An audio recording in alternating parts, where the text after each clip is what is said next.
Hello everyone, welcome back to study maths. आज की video में हम फिर से क्लास 8 मैथ्स का chapter linear equations in one variables को कंटिन्यू करने वाले हैं। ये उसका पार्ट 3 होगा। इसमें हमने लास्ट की वीडियोस में तो नॉर्मल इक्वेशंस जो होती हैं उन्हें कैसे सॉल्व करते हैं वो सीखा था, जिसमें हमने बहुत सारे क्वेश्चंस प्रैक्टिस करे थे, होमवर्क भी दिए थे मैंने करने को, और आई होप कि अच्छे से कर लिए होंगे और कोई डाउट नहीं आया होगा। और आज की इस वीडियो में जो अब आने वाली इस चैप्टर की जितनी भी वीडियोस हैं उसमें हम सिर्फ और सिर्फ वर्ड प्रॉब्लम्स पे फोकस करने वाले हैं कि जैसे वर्ड प्रॉब्लम्स आ जाती हैं एग्जाम में तो हमें उसे कैसे डील करना है, उसे कैसे सॉल्व करना है।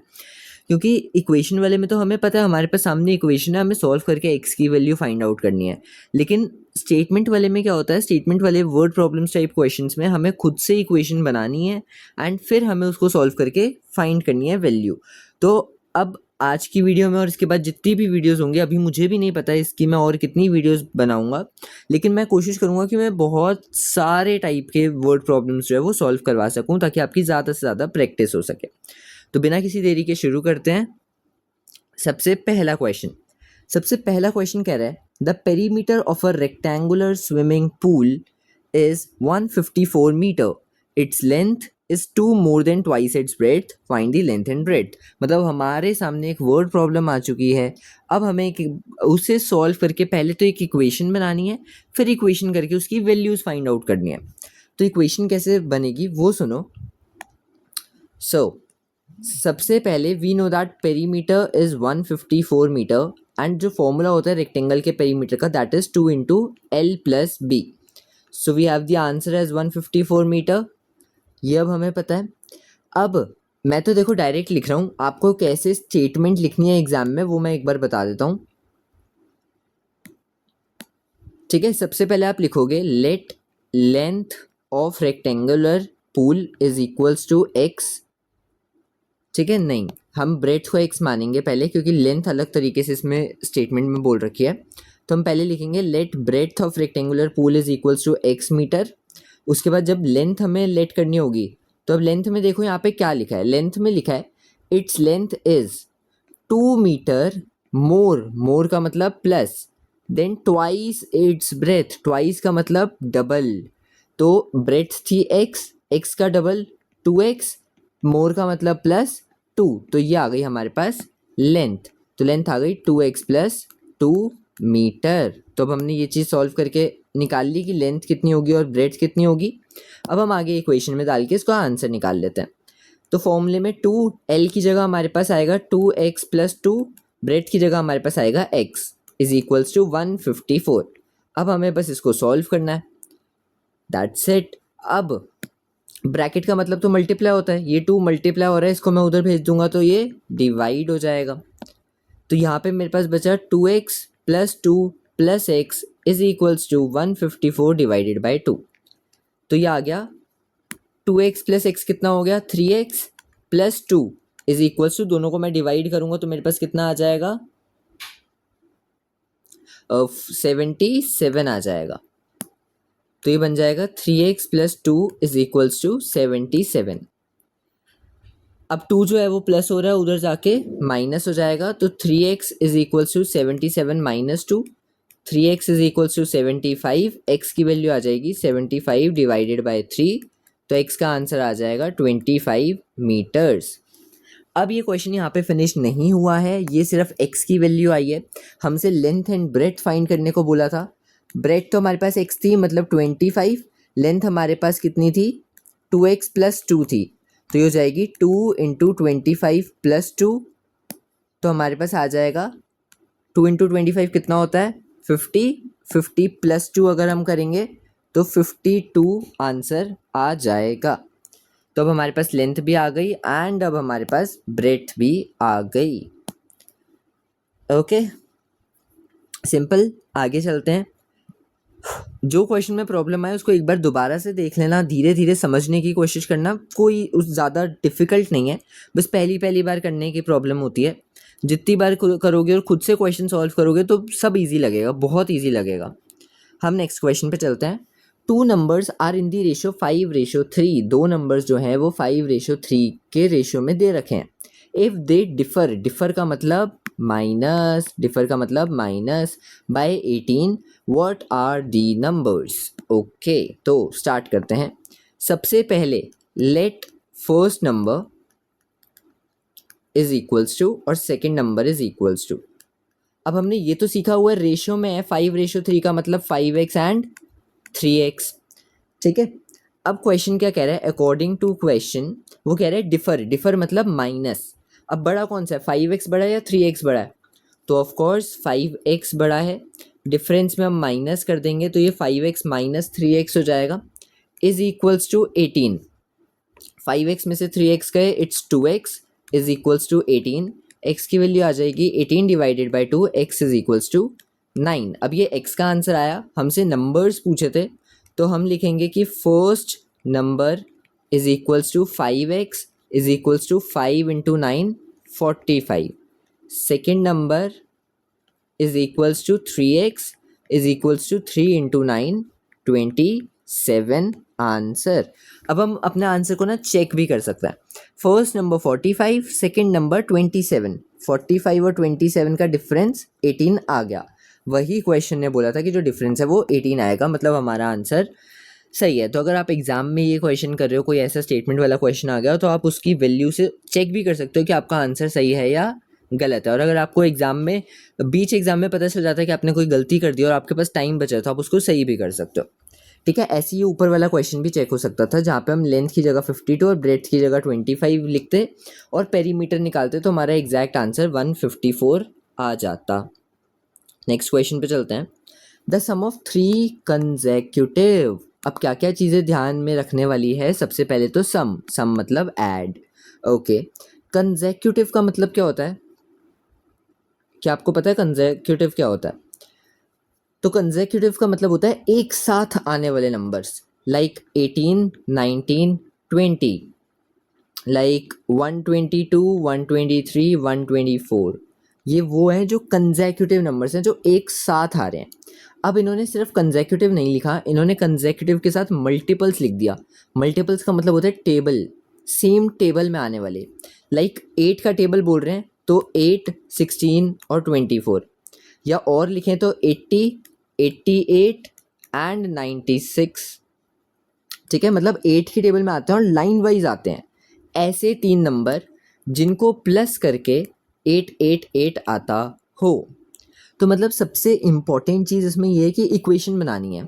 वही मैं हर बार बार बार यही कह रहा हूँ कि एक बार आपको स्टेटमेंट पढ़ के ये समझ आ गया कि इक्वेशन कैसे बनेगी, फिर तो क्वेश्चन हलवा है, बहुत आसान है, कोई प्रॉब्लम ही नहीं आएगी उसमें। तो अब देखो इसकी स्टेटमेंट कैसे बनने वाली है। मुझे 3 नंबर लेट करने हैं तो मैं लिखूँगा let first number is equals to second number is equals to third number is equals to. पहला तो मेरा x हो गया, सिंपल। उसके बाद 8 का टेबल है, अगर 8 का टेबल ध्यान से देखो 8, 16 और 24। ठीक है, 8, 16 और 24 हो गया। इसको मैं अगर x लिखता हूँ तो ये x प्लस 8 हो गया, 8 प्लस 8 ये x प्लस 16 हो गया। ठीक है, अगर मेरे x की जगह 8 है तो ये 8 प्लस 8 बन गया 16, और ये 8 प्लस 16 24 बन गया। ध्यान से एक बार दोबारा समझ लो। हमें यहाँ पे ये चेक करना था, हमें यहाँ पे स्टेटमेंट बनाने के लिए ये देखना था कि हम इसको स्टेटमेंट में कैसे लिख सकते हैं, x की टर्म्स में कैसे लिख सकते हैं। तो इसने बोला 3 consecutive numbers, consecutive multiples. Consecutive multiples का मतलब जो एक साथ आते हैं। अब ये 8 था, मतलब 8 के टेबल वाले। 8 का टेबल अगर तुम ध्यान से देखो तो 8 के बाद 16, उसके बाद 24। इसमें 8 प्लस किया और इस पहले वाले में 16 प्लस किया तो 24 आ गया। ठीक है, अब इसके बाद मैं 24 प्लस करूँगा 8 में तो मेरा अगला नंबर आ जाएगा। ऐसा ही होता है। तो वही सेम चीज़ मैंने करी, पहले नंबर को मैंने x मान लिया, इसको मैंने x मान लिया, तो नेक्स्ट नंबर मेरा x प्लस 8 बन गया, क्योंकि ये 8 का टेबल चल रहा है, जिसका टेबल चल रहा है उतने उतने का गैप आता है। ठीक है, जैसे 2 का टेबल देखो 2, 4, 6, 8, अगर मैंने इसको x माना तो ये x प्लस 2 हो गया, 2 प्लस 2 4, ये x प्लस 4 हो गया, 2 प्लस 4 6, फिर वो लास्ट वाला x प्लस 6 हो गया। ठीक है, तो जिसका टेबल चल रहा है उतने उतने का गैप आता है, तो ये हमारे पास x प्लस 8 हो जाएगा और ये x प्लस 16 हो जाएगा। बस इस क्वेश्चन में मैंने इसलिए इस पे ज़्यादा ध्यान दे रहा हूँ क्योंकि वही सेम चीज़ जैसे जैसे तुम खुद से क्वेश्चंस प्रैक्टिस करने लगोगे ना, तुम्हें पता चलता रहेगा। अगर जब तक मैं क्वेश्चन करवा रहा हूँ तो तुम्हारा दिमाग नहीं लग रहा कि स्टेटमेंट है, अच्छा इसमें मल्टीपल्स वाला आ गया तो ऐसे कर दिया ऐसे कर दिया। जब तुम्हारे पास खुद से सामने एक नया क्वेश्चन होगा, फ्रेश क्वेश्चन होगा जो तुमने आज तक नहीं देखा, और फिर तुम उसको पढ़ के खुद से जब दिमाग लगाओगे, अरे इसमें इसको मैं कैसे लिख सकता हूँ, इसको मैं कैसे लिख सकती हूँ, जो भी है एक्स की वैल्यूज़ में ये वो कैसे हम कर सकते हैं, तो तब तुम्हारा मेन दिमाग टेस्ट होगा। उससे तुम्हें पता चलेगा कि तुम्हारी गलती कहाँ आ रही है, तुम कितने क्वेश्चंस खुद से कर पा रहे हो। ठीक है, अब हम इसको आगे सॉल्व करते हैं। सम बोला था इसने, तो पहला नंबर x है, दूसरा नंबर x+8 है, तीसरा नंबर x+16 है। सम का मतलब सबके बीच में प्लस आ गया। आंसर इसने दे दिया 8 8 8। अब मुझे 3x दिख रहे हैं, मतलब ये 3x हो जाएगा, प्लस नंबर में मेरे पास 8 और 16 है, मतलब कि 24 इज इक्वल्स टू 8 8 8। अब ये 24 प्लस का उधर जाके माइनस हो जाएगा, 8 8 8 में से 24 हम माइनस कर देंगे तो 3x की वैल्यू मेरे पास 864 आ जाएगी। तो x की वैल्यू 864 डिवाइडेड बाय 3 288 आ जाएगी।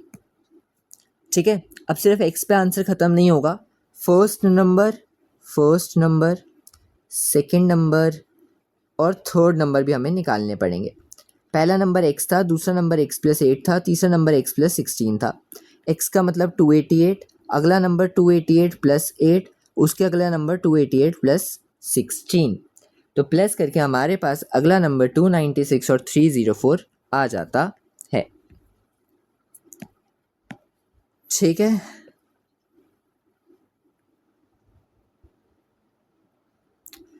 तो ये क्वेश्चन भी फिनिश हो गया। आई होप समझ आ गया होगा। मेन चीज़ मैंने बार बार फोकस इसी पे करा था।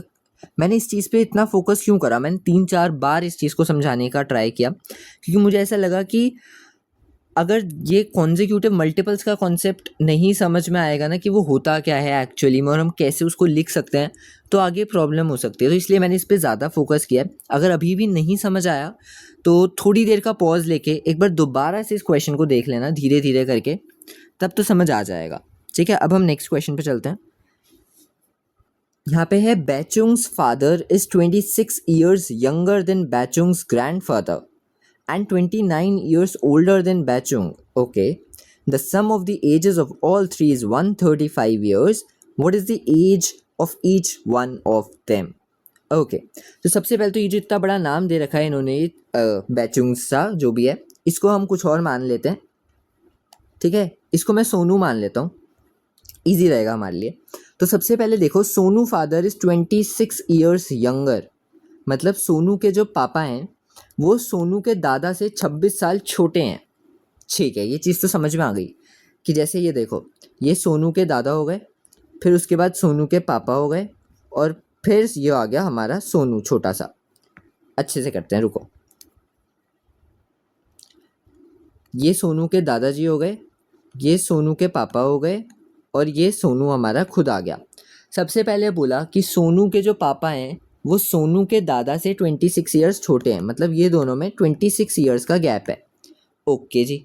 उसके बाद बोला कि 29 ईयर्स बड़े हैं वो सोनू से, मतलब इन दोनों में 29 ईयर्स का गैप है, और तीनों की एज का सम जो है वो 135 ईयर्स है। मतलब अगर तुम एक चीज़ देखो, इन्होंने बार बार सोनू का नाम लिया है कि सोनू के पापा, सोनू के दादा, इससे मतलब हमें हिंट मिल रहा है कि हमें सोनू की एज को x मानना है। ठीक है, मैं सोनू की एज को x मान लेता हूँ। तो सोनू के पापा कैसे निकल जाएंगे, सोनू के पापा सोनू से 29 ईयर्स बड़े हैं तो मतलब प्लस हो जाएगा, सोनू के पापा भी आ जाएंगे। अब सोनू के दादा कैसे आएंगे, सोनू अगर x ईयर्स का है, उसके पापा जो है वो 29 बड़े हैं और उसके दादा 26 और बड़े हैं, तो ये सारे प्लस हो गए, सोनू के दादा भी आ जाएंगे।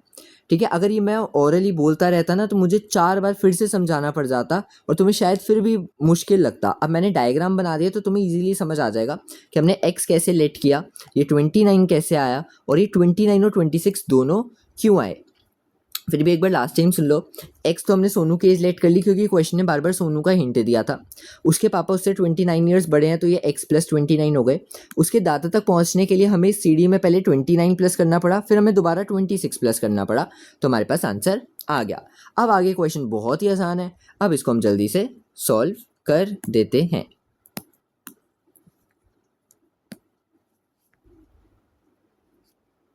ठीक है,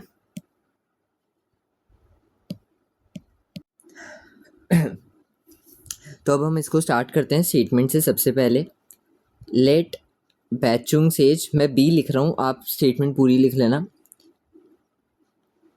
late B's age is equals to x years. अब बी के फादर और बी के ग्रैंडफादर की एज लिखनी है।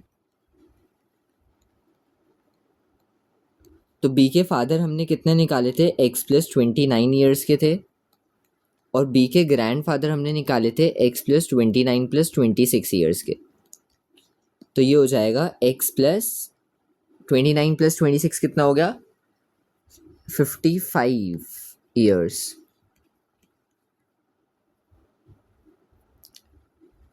ठीक है, अब हम आगे सॉल्व करते हैं अकॉर्डिंग टू क्वेश्चन। उसने बोला था सम करना है, मतलब बी की एज प्लस उसके फादर की एज प्लस उसके ग्रैंडफादर की एज।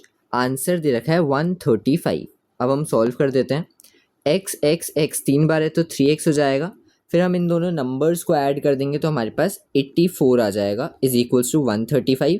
आगे तो आपको पता है ये प्लस हो रहा है उधर जाके माइनस, ये मल्टीप्लाई हो रहा है उधर जाके डिवाइड, तो हमारे पास आंसर आ जाएगा। तो ये बन गया हमारे पास 3x plus 84 is equals to 135। 3x is equals to 135 minus 84। 3x is equals to, दोनों को माइनस करेंगे तो 51। x की वैल्यू आ जाएगी 51 डिवाइडेड बाई 3 17। मतलब जो b है उसकी एज तो 17 ईयर्स है, फादर की एज x प्लस 29 थी तो हम दोनों को प्लस करके 46 ईयर्स लिख देंगे, और ग्रैंड फादर की जो एज है वो x प्लस 55 थी ना, तो वो 72 ईयर्स आ जाएगा आंसर। ठीक है, ये क्वेश्चन भी हो जाएगा ख़त्म। नेक्स्ट पे चलते हैं। The sum of two numbers is 90। दो नंबर का सम जो है वो 90 है, and the greater number exceeds मतलब बड़ा है, thrice the smaller by 14। Okay, तो चलो इसने क्या कहा, पहले तो हम लिखते हैं कि हमें पता है जो सम है वो 90 है। ओके जी, सम जो है वो 90 है, स्मॉलर नंबर हमने x मान लिया, let smaller number be x। Greater number निकालना है, इसने ग्रेटर नंबर अलग तरीके से हमें बोल रखा है, अब हम वो देखते हैं। तो ग्रेटर नंबर क्या होगा,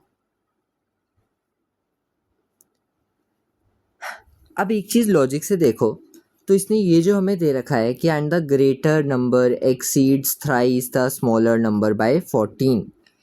अब एक ही क्वेश्चन में इसने दो अलग अलग नंबर्स दे दिए, एक 90 दे दिया, एक 14 दे दिया, तो इसका मतलब हम एक ही चीज़ को यूज़ कर सकते हैं, हम दूसरी को यूज़ नहीं कर पाएंगे, दूसरी का काम अलग से आएगा। वो कब आएगा अब हम वो भी देखेंगे। पहले हम ये देखते हैं कि अगर दोनों को प्लस करके 90 आ रहा है, दोनों को प्लस करके 90 आ रहा है, एक नंबर x है, तो दूसरा नंबर निकालने के लिए 90 में से अगर मैं x माइनस करूँगा तो मेरे पास ये वाला आंसर आ जाएगा। तो दूसरा नंबर जो ग्रेटर नंबर था वो तो इसी तरीके से निकल गया। सपोज करो मैंने लिखा dash plus dash is equals to 90, यहाँ पे मैंने लिख दिया 20, तो ये कैसे आएगा, ये आ जाएगा दोनों को माइनस करके 70, है ना, 90 माइनस 20। अब वही सेम चीज़ यहाँ करिए, छोटे नंबर को x मान लिया तो ये 90 माइनस x बन गया बड़ा वाला नंबर। Okay, 90 minus x। अब हम देखते हैं ये जो 14 दिया था इसका मतलब क्या था। अकॉर्डिंग टू क्वेश्चन इसने बोला कि जो ग्रेटर नंबर है, ग्रेटर नंबर जो है वो है 90 माइनस एक्स, वो किसके इक्वल है, greater number exceeds thrice the smaller number by 14।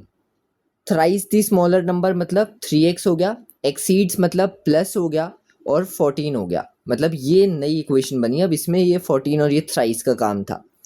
सबसे पहले सम वाले से तो हमने x की टर्म्स में लिख दिया कि स्मॉलर नंबर क्या होगा और ग्रेटर नंबर क्या होगा। फिर हमने आगे का देखा कि जो ग्रेटर नंबर 90 माइनस एक्स है वो किसके इक्वल है, तो 90 minus x is equals to thrice the smaller number exceeds 14, तो एक्सीड्स में ऐड हो गया और थ्राइस द नंबर में 3x आ गया। अब x वाली चीज़ें एक साथ और नंबर एक साथ कर देंगे, ठीक है। हाँ, तो अब यहाँ पे माइनस का x बचा, माइनस का 3x बचा इज इक्वल्स टू 14 माइनस 90।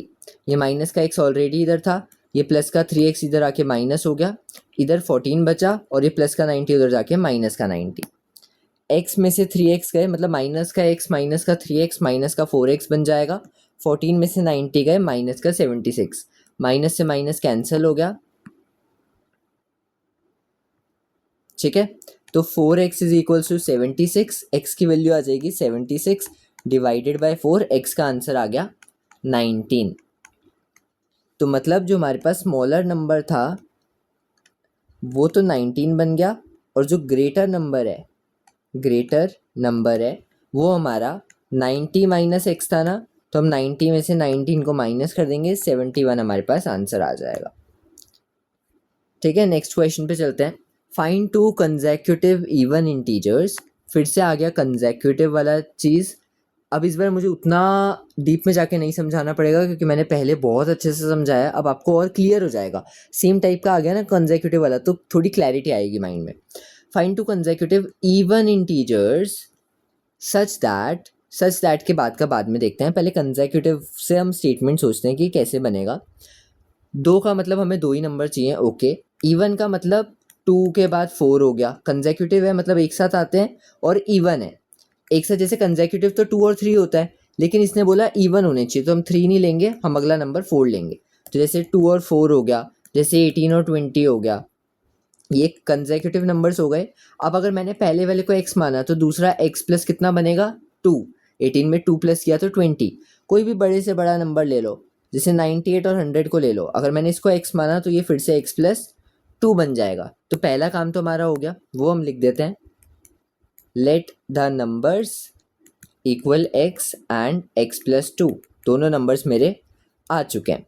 फिर ये कह रहा है such that 2/5 of the smaller, जो छोटा वाला है उसका 2/5 करो।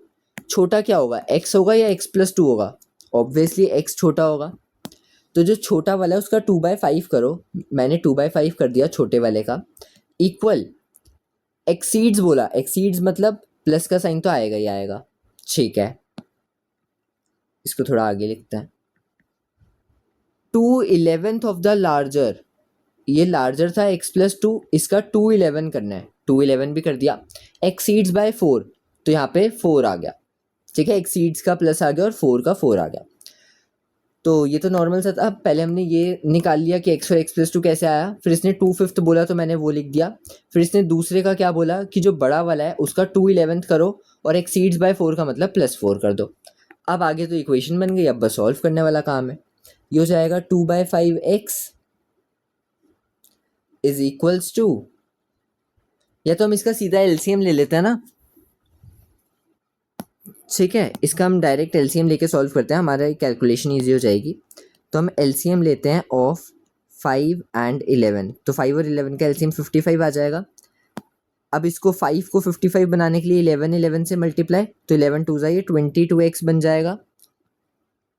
और यहाँ पे मुझे 5 से मल्टीप्लाई, तो 5 टू 10 बन जाएगा, नीचे 55, यहाँ पे x प्लस 2, और 4 के नीचे कुछ नहीं है, 1 है, तो उसको 55 बनाने के लिए 55 से मल्टीप्लाई, तो आंसर आ जाएगा 220, ठीक है।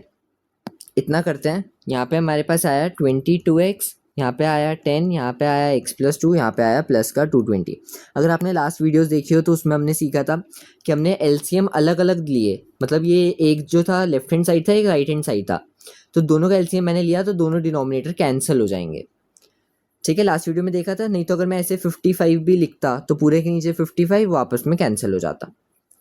अब ये कैसे आया 22, कैसे आया 10, कैसे आया 220, वो मैंने अभी समझा ही दिया। आगे हम सॉल्व कर लेते हैं। ये ब्रैकेट आ गया, इसको तो पता है कैसे सॉल्व करना है, तो ये हो जाएगा 22x is equals to 10x plus 20 plus 220। X वाली चीज़ें एक साथ, 22x minus 10x is equals to 240। 22x में से 10x गए तो 12x is equals to 240, x की वैल्यू आ जाएगी 240 divided by 12, x is equals to 20, ठीक है। x का आंसर 22 आ गया। मतलब जो पहला नंबर था वो हमारा 20 है, दूसरा नंबर x+2 वो हमारा 22 बन गया। तो ये मेरे पास दो आंसर आ गए। नेक्स्ट क्वेश्चन पे चलते हैं। The denominator of a fraction exceeds its numerator by 4। मतलब अब ये फ्रैक्शन वाला क्वेश्चन आ चुका है। तो अब देखते हैं इसमें क्या करना है। Denominator of the fraction exceeds its numerator by 4, मतलब इसने डिनोमिनेटर को निकालने का तरीका बताया है और न्यूमरेटर का कुछ नहीं बताया। तो मतलब मैं न्यूमरेटर को x मानूंगा और डिनोमिनेटर को मैं निकालूंगा कि ये क्या बोल रहा है। तो पहले उतना काम कर लेते हैं। Let numerator is equals to x, denominator is equals to, denominator of a fraction exceeds its numerator by 4। Exceeds मतलब प्लस हो रहा है, 4 से प्लस हो रहा है, x+4 हो रहा है।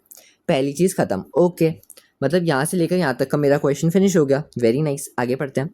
If the numerator and denominator are both increased by 3, मतलब पहले तो मेरा फ्रैक्शन क्या बना, पहले तो मेरा फ्रैक्शन बना x/x+4, ठीक है, x/x+4, ये मेरा स्टार्टिंग में फ्रैक्शन बना। अब क्वेश्चन मुझे क्या कह रहा है कि जो आपका फ्रैक्शन है x/x+4, if both increase by 3, दोनों में 3 प्लस कर दो। मैंने कहा ओके कर दिया। आगे देखते हैं।